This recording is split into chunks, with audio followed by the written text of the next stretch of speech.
en hypnose ericksonienne, un des principes, enfin si ce n'est le principe de base, c'est que c'est ce qu'on appelle la dissociation hypnotique. Parce qu'il existe un autre type de dissociation, mais la dissociation hypnotique. Une partie de nous va faire cela, pendant qu'une autre partie de nous va faire cela. Peut-être que cela se passe à l'intérieur ou à l'extérieur, peut-être que c'est en haut que ça se passe ou c'est en bas. Comment faire pour être à deux endroits à la fois? Eh bien, à partir du moment où notre sujet va essayer d'être à ces deux endroits à la fois, eh bien, l'hypnose est là.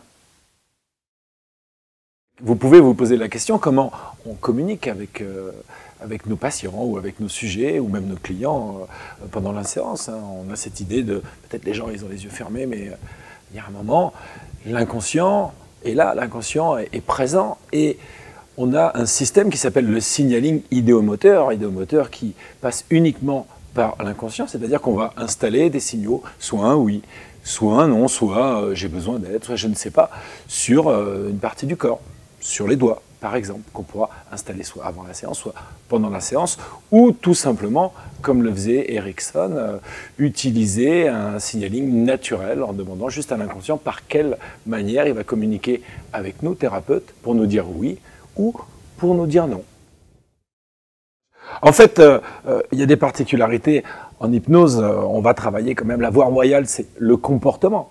On va pouvoir changer les comportements, mais aussi on peut aller travailler sur des événements traumatiques inconsciemment. Et là, c'est intéressant parce que en l'espace d'une fraction de seconde, ou peut-être d'une seconde ou deux, on va pouvoir retourner, on va pouvoir demander surtout à l'inconscient de notre sujet de retourner à l'événement traumatique. Et là, ce qui est amusant, c'est que peut-être qu'en début de séance, on aura eu consciemment peut-être une discussion sur l'anamnèse de Gay-Lussac. J'ai eu un problème à tel moment. Quasiment 9 fois sur 10, c'est autre chose qui va se passer inconsciemment. Parce que l'inconscient, lui, c'est exactement ce qui pose problème pour la personne. Alors la douleur, bien sûr, vaste sujet.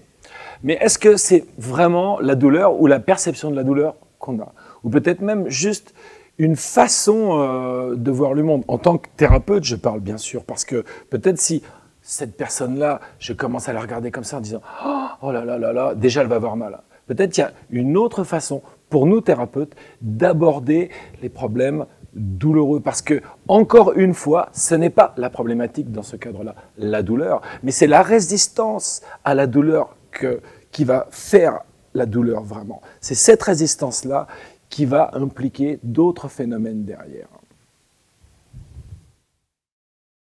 Pendant un protocole, peut-être pour des traumas par exemple en hypnose, il est hors de question que le sujet parte dans une dimension douloureuse.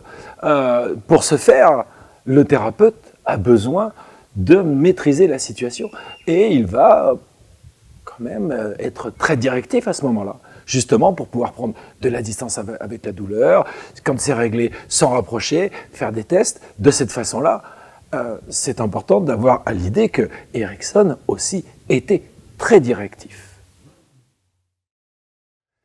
Évidemment que si on fait de l'hypnose, c'est pour un travail au niveau inconscient. Il est hors de question de débriefer la séance consciemment sur ce qui vient de se passer. Sinon, ça n'a aucune utilité. En fait, on va faire revenir un travail qu'on a fait au niveau inconscient, au niveau conscient. À quoi sert l'hypnose? À quoi sert l'hypnose? On redirige l'attention après la séance, on parle d'autre chose, on fixe un rendez-vous peut-être pour la séance d'après, mais voilà, ça s'arrête là. Et puis le travail va pouvoir se poursuivre après la séance, bien sûr.